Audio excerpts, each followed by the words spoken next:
I just had a baby. I expect a $5,000 baby shower gift from you. This outrageous message came from Jessica, the detestable being who stole Michael from me. She had lied about being pregnant to steal him away, leading to our divorce. Even though I've tried to forget that day since remarrying, her presence still disrupts my peace. She hasn't changed, still stirring up trouble without a care. I can hardly believe she's my real sister. But now that this message has arrived and been seen by John, ignoring it isn't an option. Reluctantly, I agreed to attend the celebration since John suggested we go. John seems to have a plan. He's a warm and kind person but hates dishonesty. He's smart and skilled at turning work situations to his advantage, so I trust he has a strategy in mind. She can laugh about it now. But soon she'll have to face the music for all her wrongdoings. I'm Naomi Johnson. I've been working as an office assistant in a local company since I graduated from college. I've been dating someone since my college days. Back then, through our club activities, I met Michael Smith, a medical student at the same university. His dad is a renowned allergy specialist, so it seems Michael is aiming to become a doctor too. His father's clinic is super popular, with patients from all over the country seeking treatment there. Being the only son of a solo practitioner and heir to a well-known clinic, my first impression was that he was a smart, well-off guy. But that was just my bias, apparently.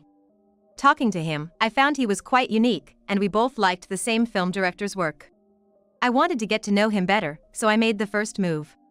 Hey, have you seen the new movie by that director? If not, wanna go see it together? A woman who likes those films? That's a bit surprising. Absolutely. Really? I don't have many fans in my circle. I'm so glad I can watch it with you. My efforts paid off, and he began to see me as someone special. Our relationship continued not just through college, but afterwards too, and Michael proposed to me when I was 25. I'm still learning to be a doctor, but in the future, I want to take over my dad's clinic and be a great doctor. I want you, Naomi, to be there to see it all. Will you marry me? Of course, I'd be delighted. Let's have a happy life together. I was on top of the world, pregnant right after getting married. Michael would definitely be a great dad. Boy or girl, as long as the baby was healthy, that was all that mattered. Michael was probably just as excited for the birth. But then, my happiness shattered. I suffered from severe morning sickness, constantly battling nausea and feeling unwell. I couldn't keep up with my job post-college and had to resign. Fighting my morning sickness at home. I had eating morning sickness, needing to constantly eat to stave off the nausea. Surrounded by empty pastry bags where I always sat. I'm home. Naomi, what's happened to this place? It's a mess with all these snacks and bread bags. Sorry. I've been too sick to clean up. You're not working and you've put on so much weight. It's hard without eating. I was always eating because of my morning sickness. Despite being early in my pregnancy, I had gained 22 pounds compared to before. Not doing housework and just eating, you're like a pig who's given up on being ladylike. That's harsh. He laughed mockingly at me. Someone who could barely move during her morning sickness. I couldn't believe he could be so cruel.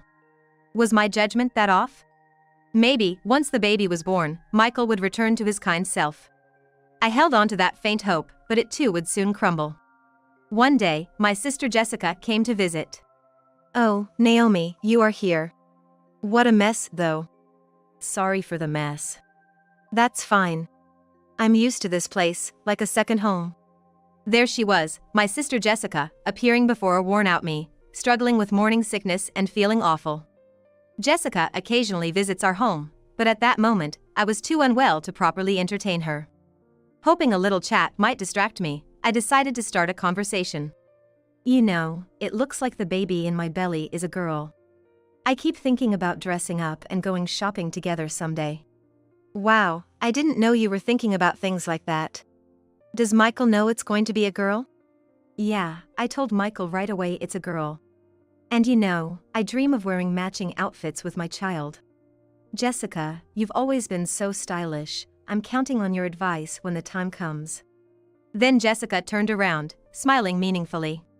That's right. Michael is still a rookie doctor, but he'll eventually take over the family clinic. Poor Michael, having you as a clinic director's wife. Stop it, Jessica, that's too harsh. You really have a sharp tongue. Jessica is quite sarcastic and sometimes says things that hit hard. As her younger sister, I've gotten used to it over the years. Still, it can be quite tough when I'm feeling unwell. But Jessica quickly returned to her usual smile and waved her hand. Sorry. I just slipped into my usual mode. So, Naomi, anything bothering you lately?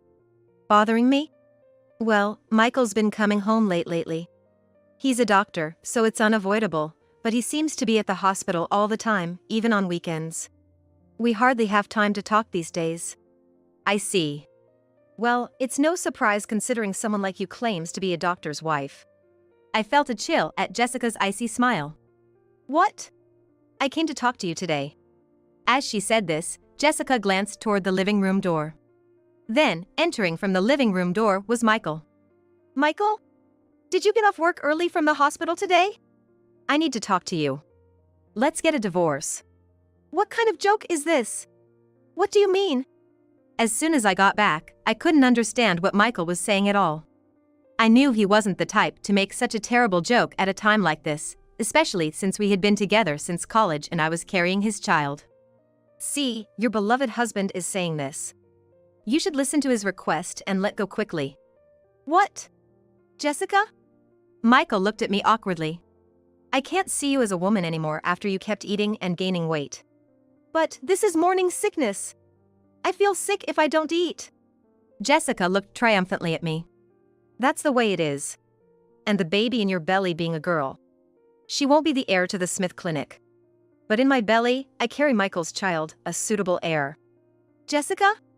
I felt a sinking feeling as I watched Jessica lovingly stroke her belly. I'm 3 months pregnant, and it's a boy, according to the tests. You can't be serious? Michael, what are you doing while I'm going through all this pain? That's why, all your excuses, quitting your job, and just eating all the time are unacceptable. I'm tired of watching you lying around, constantly eating snacks. I take care of myself, so I don't have morning sickness. Even when pregnant, I won't lose my self-control and eat like a pig, unlike you. I was at a loss for words, seeing Jessica's smug face and Michael looking down at the floor, guilt-ridden. Jessica being pregnant with a boy. I didn't know. But as an heir, I want a son. I prefer a beautiful wife like Jessica over a woman who keeps gaining weight without restraint. That's just. Wanting an heir and a beautiful wife is your own selfish desire, isn't it? I'll pay alimony. So let's part without any fuss. Seeing Michael apologizing, I knew that things could never go back to how they were. After that, Michael and I divorced, and I gave birth to our daughter as a single mother. His promise of alimony turned out to be just words, with no actual payment. Post-delivery, I had to work to survive since I had no one to rely on. Not knowing what else to do, I took a job at a nearby department store that's hiring. Life is unpredictable. My hard work and character caught the attention of someone. It was John Johnson, a well-regarded manager in the external sales department. Tough day. You're always working hard. Thanks. I'm about to finish up soon. Are you done for the day, John? Yeah. Oh, there's this great Italian place nearby I want you to try, Naomi. And this, it's a little gift for your daughter. Through light conversations every time we met, we were drawn to each other and began dating. Which led to our remarriage. Naomi, I might be a guy 20 years older than you, but I sincerely want to make you and your daughter happy. Will you marry me? Are you sure about me? I'd be delighted. Life after remarriage was truly blissful. A gentle husband, my daughter, and I lived a peaceful life. However, I failed to notice the ominous footsteps creeping closer to our tranquil days. One day, John had work, but I was off. Just as I thought of having a leisurely tea, an email arrived. It was from Jessica, and the content was shocking. A baby is born. I'm expecting a $5,000 baby shower gift. A sigh escaped me in front of that curt email. 5 years ago, Jessica had an affair with Michael and snatched him away. Now this. And $5,000 for a baby shower gift seemed too much. I can't forget that day, nor can I, even if I tried. The expressions on Jessica and Michael's faces back then. The way they sought happiness together, ignoring my suffering from morning sickness, was unforgivable. I was at a loss on how to respond to Jessica's email. Then John returned from work, noticing something was off and asked with concern. "What's wrong, Naomi? You look pale." "Oh, John. It's a message from my sister. She had a baby." "The sister who married your ex-husband, Michael?" "Yeah. I don't want to see her face or hear from her.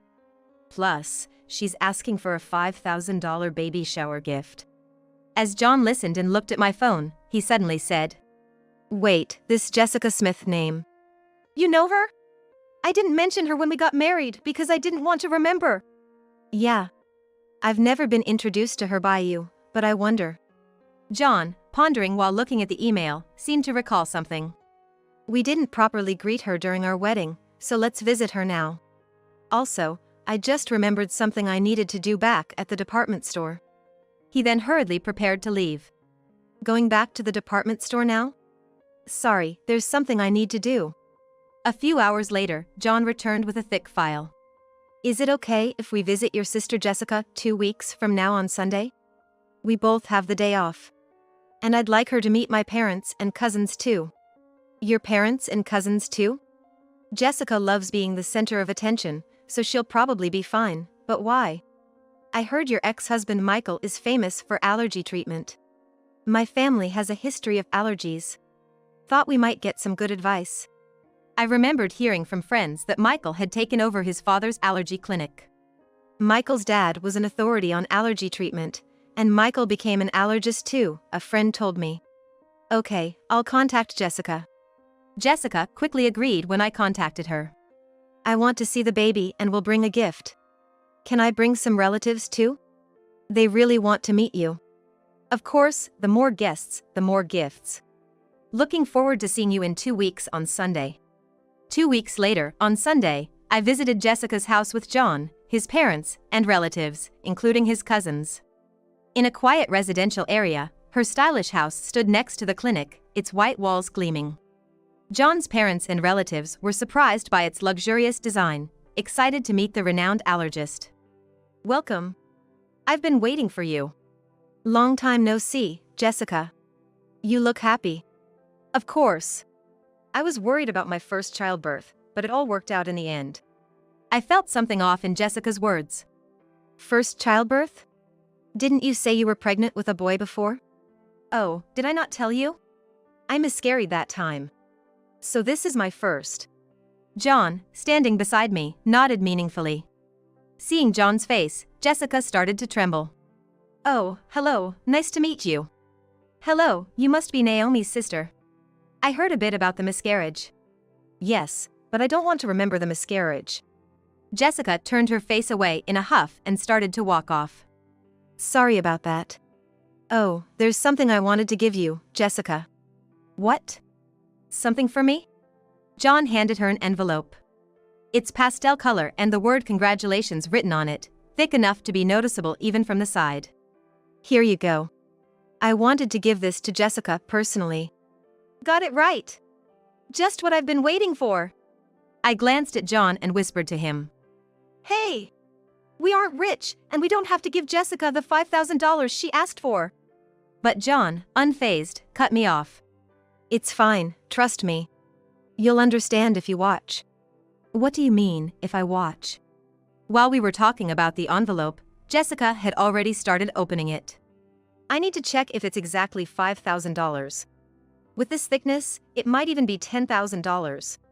The cute envelope was torn open with a ripping sound. Jessica's face clouded over the moment she opened it. "What's this?" John stepped forward with a salesperson's smile to explain. "Mrs. Jessica Smith, this is a detailed statement of your purchases at the department store over the past 5 years. You said to put it on my tab, and this is the amount you've accumulated to date." "What are you talking about? I don't know anything about this."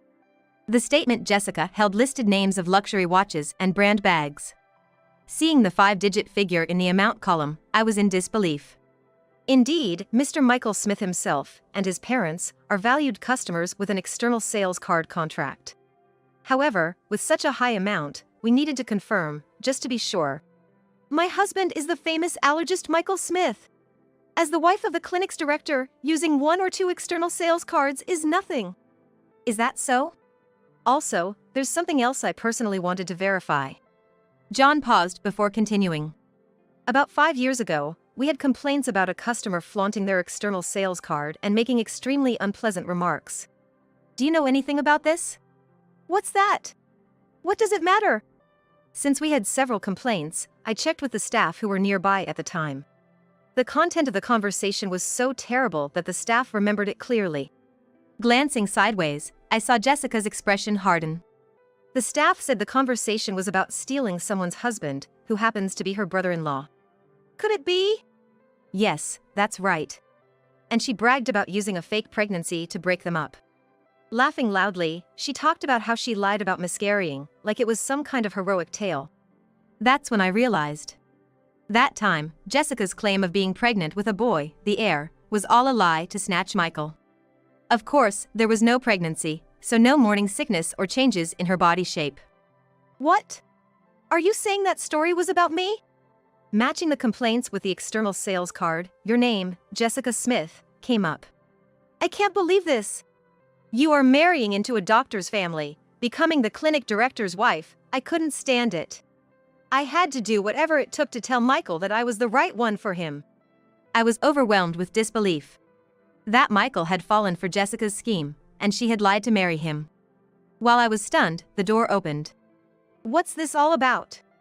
Explain yourself, Jessica. Since when have you been here? From the beginning. I came back to get something I forgot and found the external sales card statement, and now I hear the pregnancy 5 years ago was all a lie. You trapped me. Michael shouted, and Jessica began to laugh. So what? You got a beautiful wife, and we have a child now, so it's fine, right? Don't joke with me. I can't live with a liar like you. Let's get a divorce. You can't be serious? What about our child? Don't you feel sorry for them? Pushing her away, Michael glared at Jessica with a furious expression. I can't live with a liar and reckless spender like you. It's not good for the child either. We're getting a divorce. I'm taking custody. Are you kidding me? Do you have any idea what I went through to give birth to this child? This child needs to become a doctor in the future to support us. You're just thinking about yourself. There's no point in talking about this now. Let's handle the rest through a lawyer. The relatives who came along, hoping to get some effective medicine from the famous allergist, were frozen in shock at this chaotic scene. I was so embarrassed to admit that she was my sister. Afterward, Michael got a good lawyer specializing in divorce and successfully got divorced and won custody. Meanwhile, Jessica, who had been shopping to her heart's content on credit using the external sales card during her marriage, was now being chased for repayments. Hey, if your husband hadn't brought that statement, I'd still be the clinic director's wife. I'm being hounded for repayments now. Help your sister out in a pinch, will you? Why should I? You brought this on yourself, didn't you? And you should pay for your own shopping. Unexpectedly, I got a message from Michael via social media. Hey, can we start over? If Jessica hadn't lied about having a boy 5 years ago, we would have been fine as a couple. I want to see our daughter, too. I haven't forgotten how you left me suffering with morning sickness and mocked me, then cheated on me. After 5 years of no contact, the last thing I wanted was to see his face again. Michael seemed to be struggling to keep the clinic he inherited from his father running, but you can't stop gossip. Due to the infidelity rumors, patients stopped coming. The Smith Clinic, which Michael inherited, had a 1-star rating and unbelievable bad reviews on a hospital review site. It seemed only a matter of time before he would have to close the clinic he was so fixated on inheriting. Ironically, he was so obsessed with having a male heir. My husband, daughter, and I continue to live happily as a family. Naomi, are you ready? Shall we head out soon? Yes. I was just remembering how delicious the spaghetti you brought me from that restaurant was. Back when I was a single mother, John used to order from a restaurant for takeout as a way to approach me. Back then, my daughter was small, and since we weren't dating, we never ate at the restaurant, just as colleagues. You had just gotten divorced and were having a hard time, right? I thought even a little bit of delicious food could bring you happiness. It was your kindness that drew me to you. The dish that brought us together. Back then, it was just my daughter and me eating takeout, but now it's different. I'm happy that we can eat together as a family. Who would have thought that a day like this, going out with you and our daughter, would come?